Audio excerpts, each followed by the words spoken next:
Hello, everyone, and welcome to another episode of Record Live. Last week, I promised you that we would have our friend Torben on speaking about passes and mental health, but he is zipping around the world and has said that he will instead be with us next week. So we will be having that conversation today. You may notice that this is not Captain Jared. We have with us Captain Jared. We have with us Jesse, my other co-host today, because Jared is battling a toothache. So welcome, Jesse, to the show. It's good to have you. Thank you. It's great to be here, Zanita. We love to share hosting roles, so it's a lot of fun to be able to be on the other side of the hot seat now and again. Yeah. Well, we have the opportunity to talk about Jared. Can I ask you what your favorite thing about Jared is? My favorite thing about Jared, favorite memory, a favorite quality. When you ask such a question, a list miles long unravels in my mind. There's his eyes.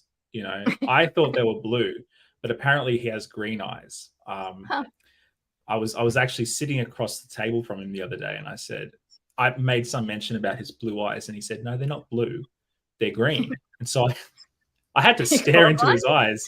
They look blue to me. They're green on the outside, and they're kind of golden in the inside. So his eyes, just fantastic. And there's his writing skills.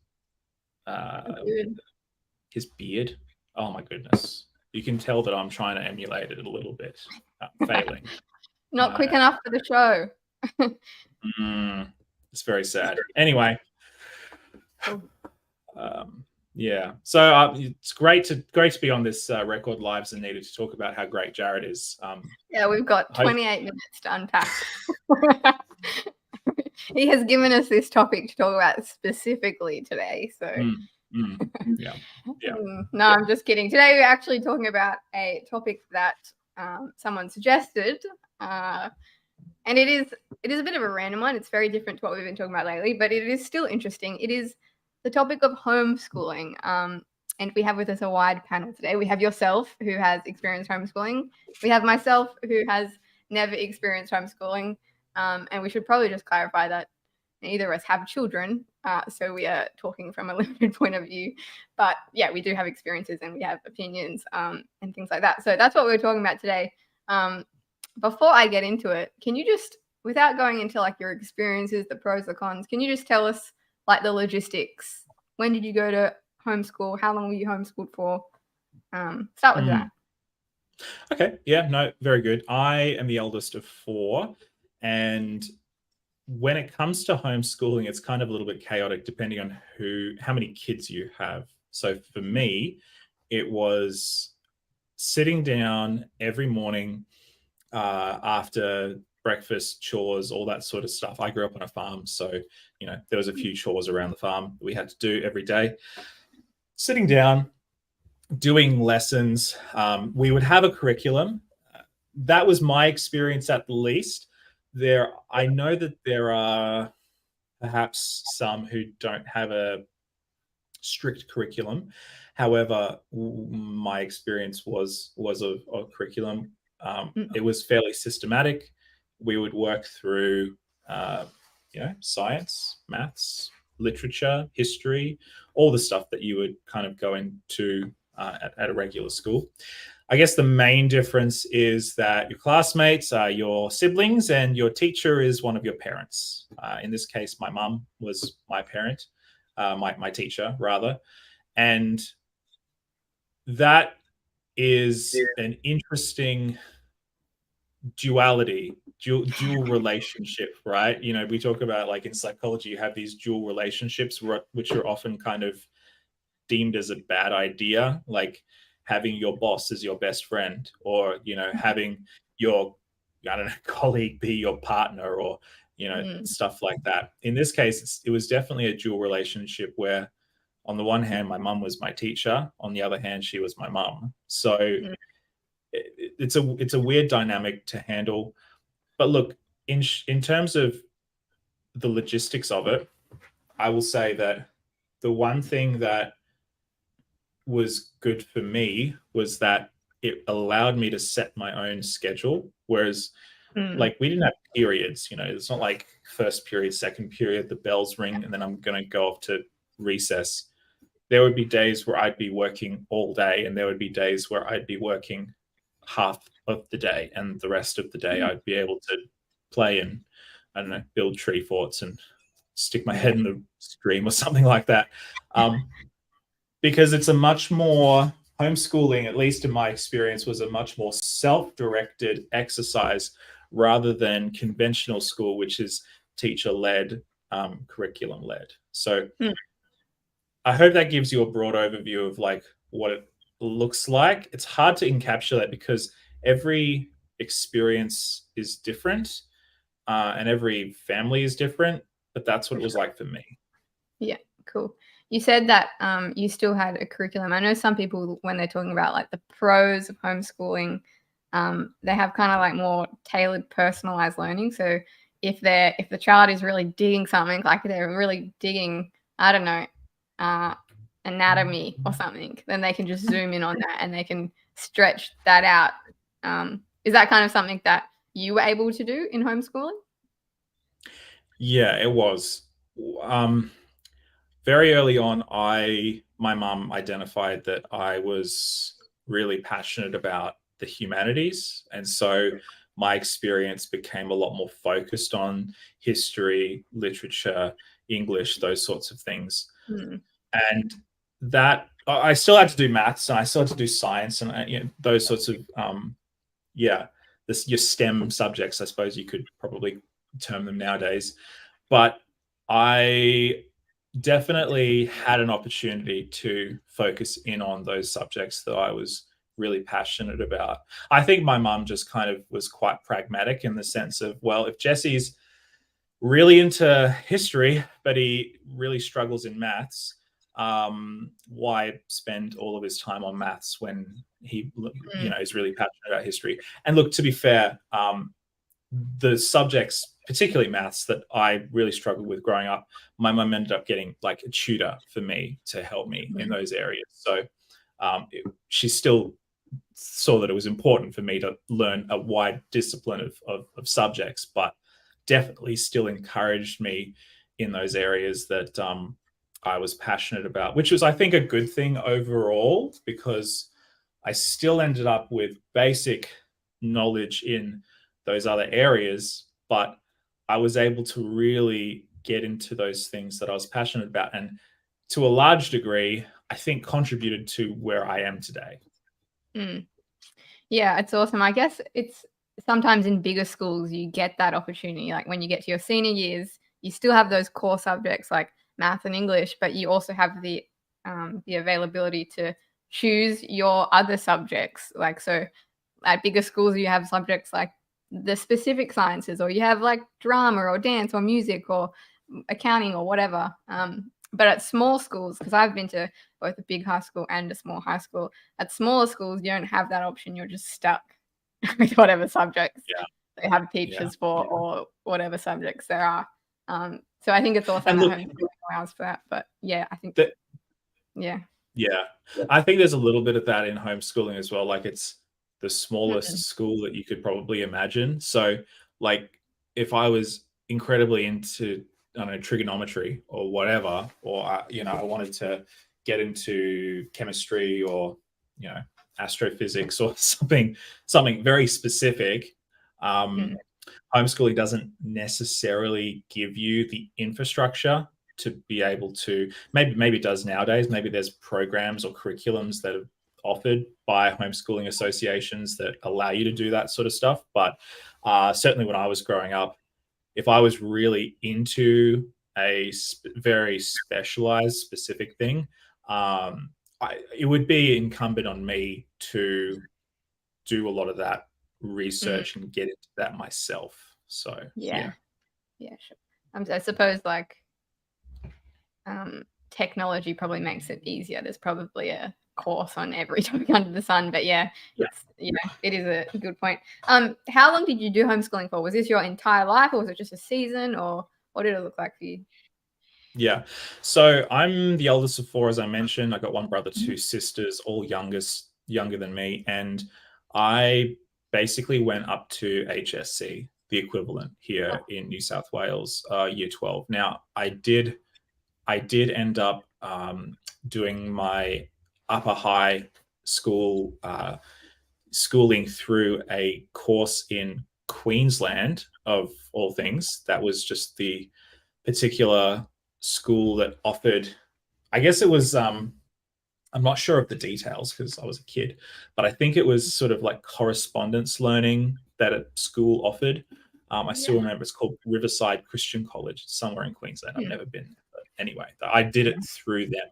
Unfortunately, because it was in Queensland, I didn't get an HSC certificate. So if I wanted to get into a university, I would have to take an entrance exam, which is what I did because I went and studied a bachelor. Did you get an OP score? It was, man, it was such a long time ago. I got A score, and then when I went into get into universities, they wouldn't accept it, so I had to do a bunch of exams to get into university courses. So yeah, that's what I had to do. Now, my youngest siblings, I think after I got through year 12, my mum did a survey of the land, and facing the prospect of doing this with three other children, I think she kind of decided, I don't want to do this anymore. This is probably a little too much. And so my brother and my two sisters end up going into school and finishing their education that way. So yeah, that's how it ended up for me. But yeah, yeah. So you really got the full experience. Homeschooling, out in the bush. Scrolling on sticks and stone tablets, you know. It wasn't much, but it's what we had, Janita. When your siblings went to school, was there any part of you that was like, oh, lucky them, or were they excited for that? Like, what was their experience like having done both? Like, did they enjoy it? Did they want to go back home? Yeah, so the two middle siblings in our family, they're both extroverts, like very social. Myself and my youngest sister are both introverts, and so I guess for her it was harder than it was for them. They instantly sort of slotted into school life, you know, doing sports and doing music. That was, it's huge for them. Performance, all that sort of stuff. All of us ended up being humanities kids. We all ended up singing, performing, writing, all that sort of thing. My youngest sister now does pottery. That's her hobby / trying to make it into a job. So we all ended up being very artsy-fartsy sorts of people. A part of me did get a little bit jealous that they got that experience, because I just didn't. I didn't get that wider, broader, I guess, life experience that comes from being exposed to lots of different people from different viewpoints, all crammed into a classroom day in, day out. Obviously, there are parts of school that everybody kind of remembers fondly, and then parts of school that everybody kind of, wishes they could forget. So who's to say whether I would have preferred it to what I went through? I ended up going to a university where part of the experience was almost like an extension of high school life. So I guess there's that, living in the dorms, going to cafeteria, all that sort of stuff, with a lot of kids who had just graduated high school. So for them, it was just like high school 2.0. Whereas I know that's not true for every university, but it certainly was kind of the case for me. As much as I really, my mum was a great teacher. She's actually a nurse. She's not a teacher, like trained, but she did a great job with us. And as much as my mum did a great job, I'm probably not a pro homeschool, as that is to say. Look, it's probably not as simple as that. I do recognize the benefits of homeschooling, But if I had children and I had the choice of, sending them to school or keeping them home and schooling them, I probably would send them to school nowadays. Yeah. Yeah, super interesting. Yeah, I have a number of friends who are homeschooling their children, and I can definitely see the appeal and like all respect to them. And I think, yeah, I think it's come a long way from like 15, 20 years ago, where maybe the stereotype we had of it was like you're out in a wooden house in the bush, and that's the only people who do homeschool. Whereas now it's a lot more diverse and there's a lot more tools. I think personally, I'm also a massive extrovert, and so I can't think of anything worse than like being homeschooled and homeschooling my children and not having like, I guess, freedom outside of that. But yeah, I can definitely see, and especially I think there's been a lot of changes with school systems, and I can see why people are afraid. But can you go into a bit more of the like pros and cons of like the things that you've mentioned, like a couple, but what are some more of the pros you found and the cons? Sure. Very quickly, I just saw that we have a question here. Is homeschooling using the same curriculum offered by government? So is it a one-to-one experience for a child? And look, I can't speak for right now, but I can definitely speak for in my time. And this kind of goes into the pros and cons that you asked, Anita. When I was in primary school, my mum used a Christian curriculum that was based in the United States.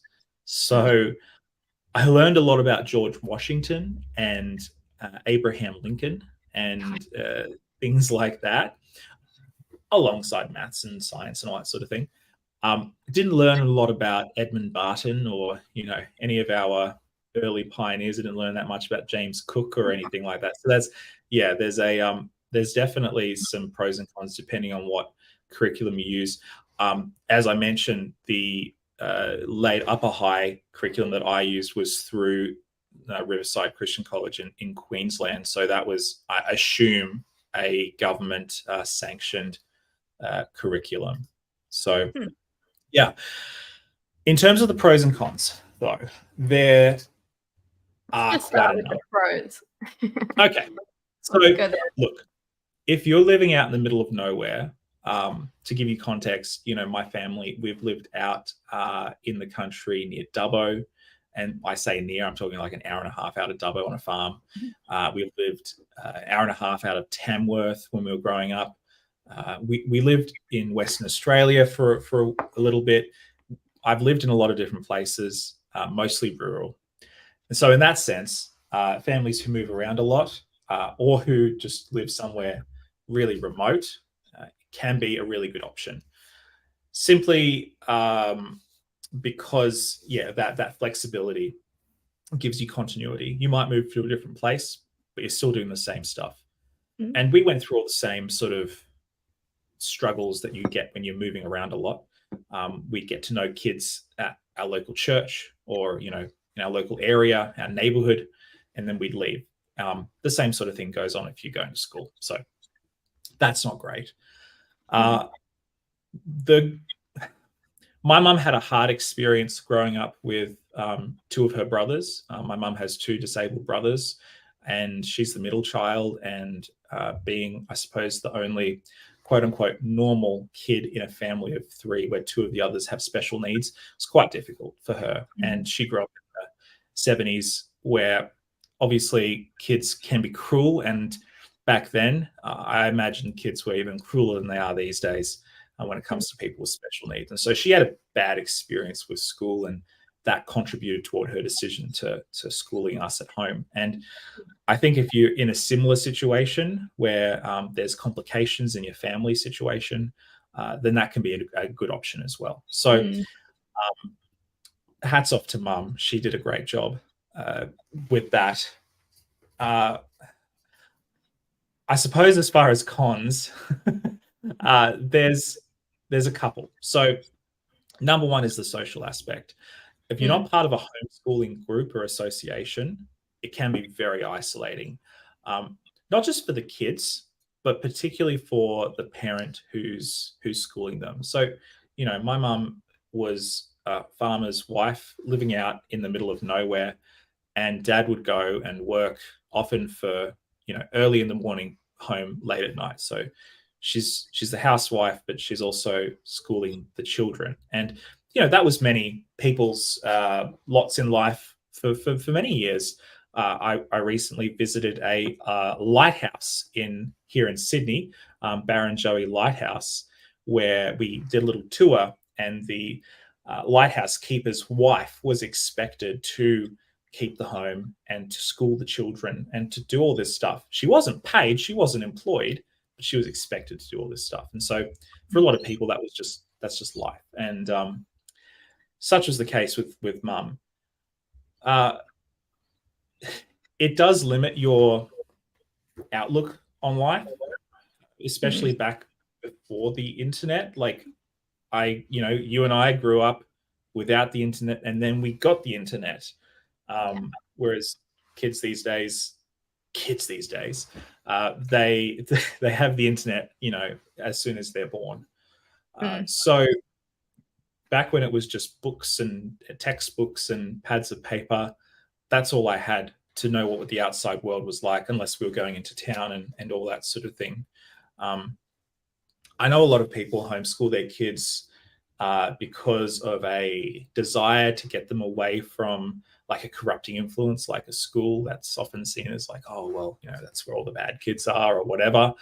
There's a religious aspect that I suppose for some people.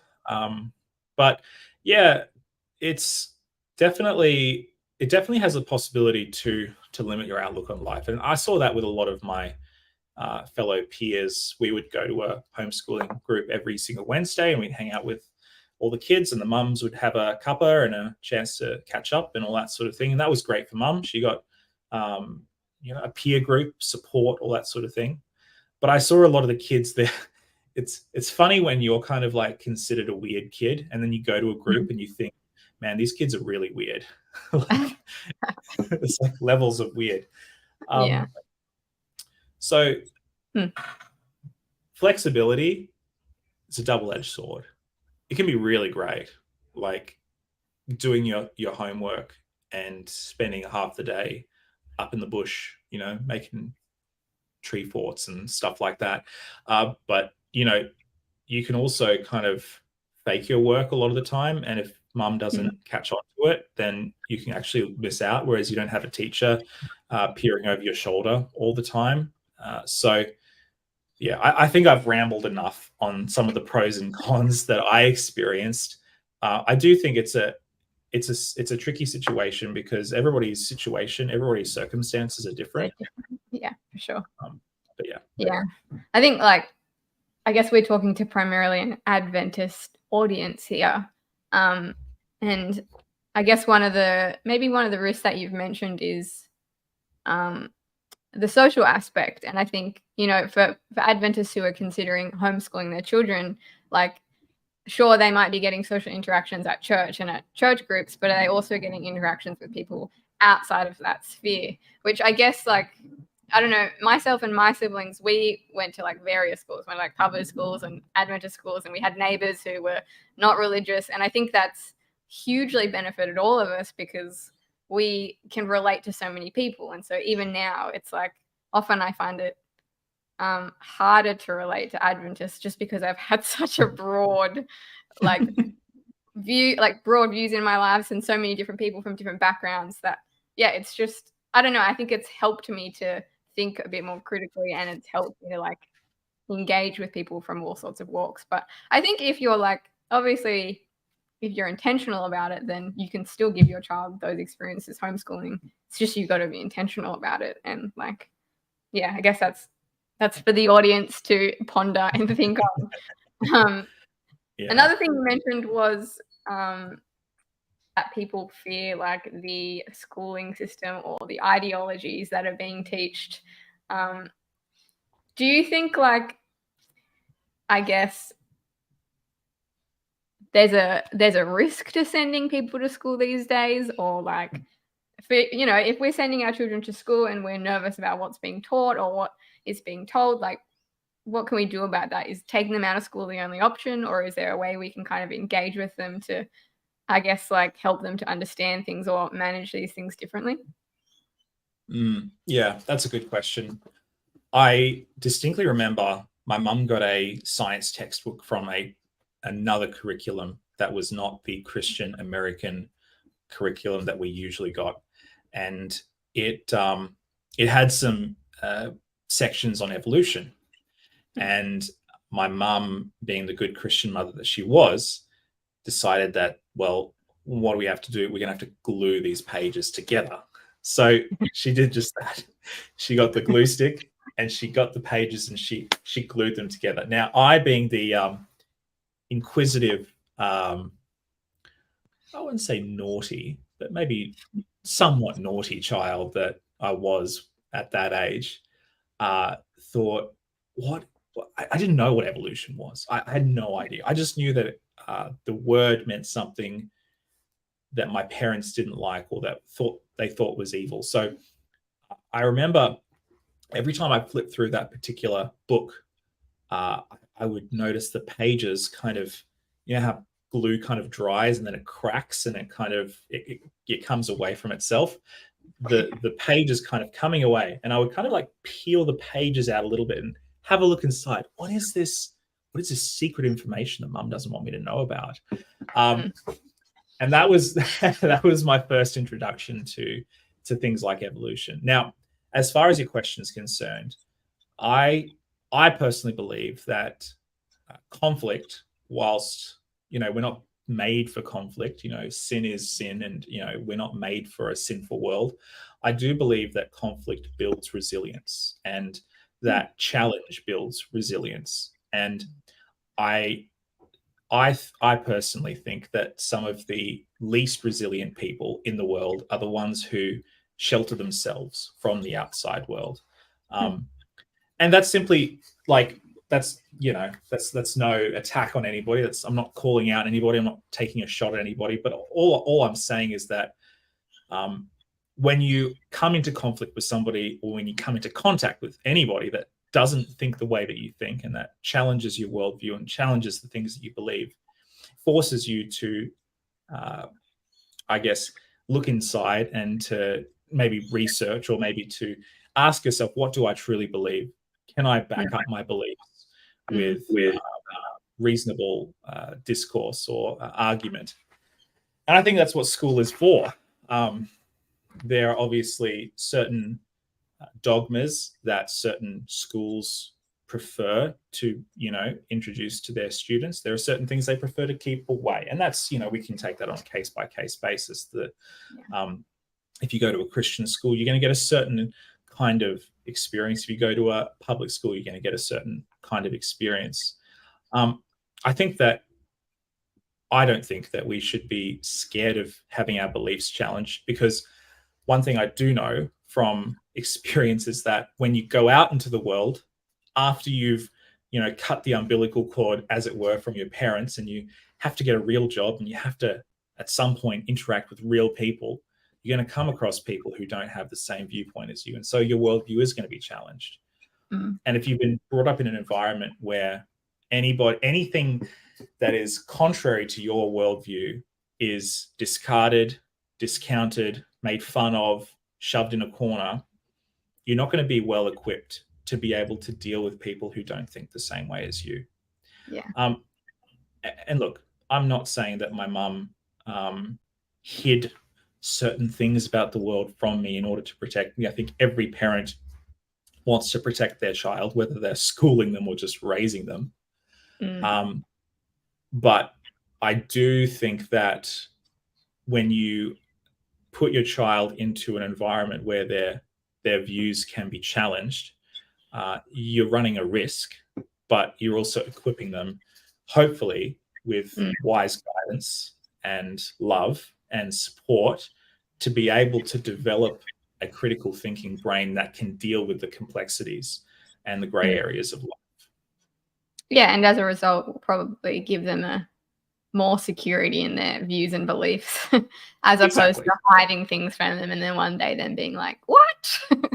Yeah. Have strict. Yeah, I think it's similar to, I know some school, not some school, some parents fear putting their children into education because they fear them like losing their innocence, sort of thing. But it's the same kind of thing. It's like we can't protect our children forever, and at some point they're going to be exposed to the world. And I guess it's more about like teaching them to become, like you said, resilient, teaching them to question things, teaching them to have open conversation with you, and like, yeah, share what they're learning or share what they're conflicted about, like those kind of conversations.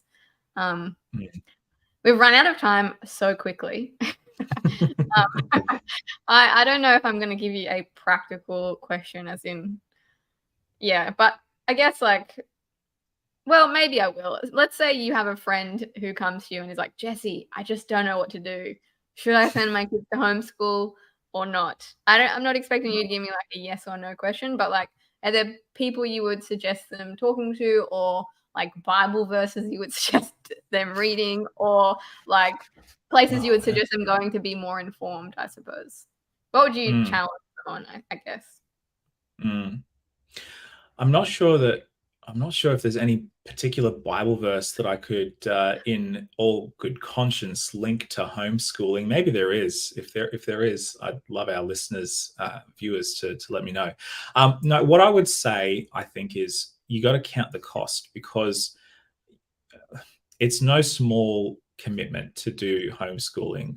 My mum was a nurse, and she gave up her whole career to do this, and now she's, well past, I think, wanting to go back into her old career. So she's doing other stuff now, which is great. But there's a lot that you miss out on by doing homeschooling. Now, some would say that there's a lot that you gain from doing that, and I think that's a perfectly valid response. When it comes to your kids' education, though, I think possibly the hardest thing that you have to answer to yourself is, do I have what it takes to give them a good education? Now, of course, one of the greatest gifts that we have is distance education, that can work with a parent to be able to provide a good curriculum.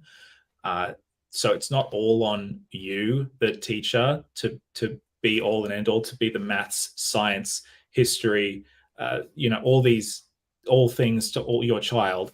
But you also have to be the mediator, the intermediary between the curriculum and the student, which is great in primary school. It's pretty easy to handle, but once you get into high school, you're starting to deal with some pretty serious stuff, and some pretty heavy stuff.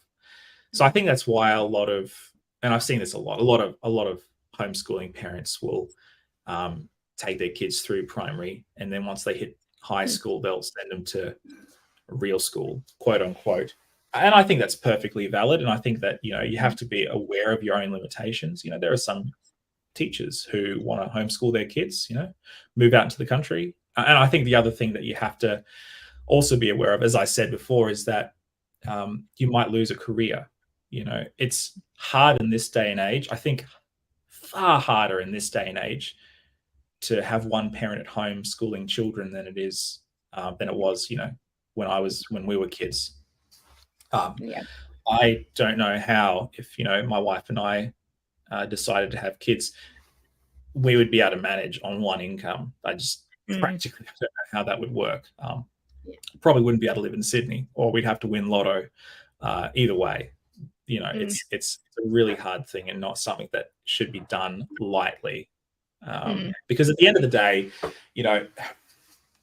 if you want to protect your kids from the corrupting influence of the outside world, you can only do that for so long.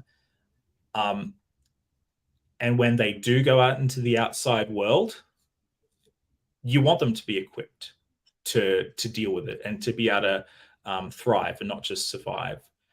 And if you think that you can do that through homeschooling, then I'll say, more power to you. I'll cheer you on. But I think for most people, it's hard enough going through life and all the complexities and the challenges that it throws at you, without adding that burden of education onto the plate of parenthood. So I wouldn't tell the person, don't do it. I would tell the person, however, you really have to count the cost and decide as a family if it's something that you think is worth doing.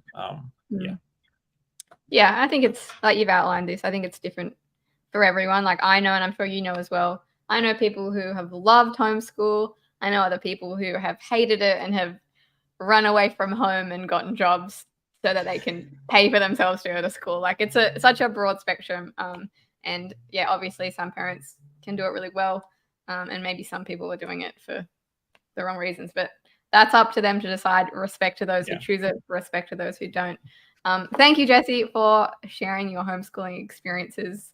Hopefully you won't get forever pinholed as the weird kid who did homeschool. Like I hear you have been in the office, but yeah, we appreciate just your stories and your insight. Yeah, it's been good to have you on. Awesome. And look, I will say, most of all, thank you, Mum. Yeah, she did a great job, and I maybe even if my feelings on homeschooling are mixed, this is the experience that I had, and I'm grateful for it. So yeah, thanks for the discussion. Appreciate it, Zanita. Awesome. Cool. Everyone else, we will see you next week for another episode of Record Live.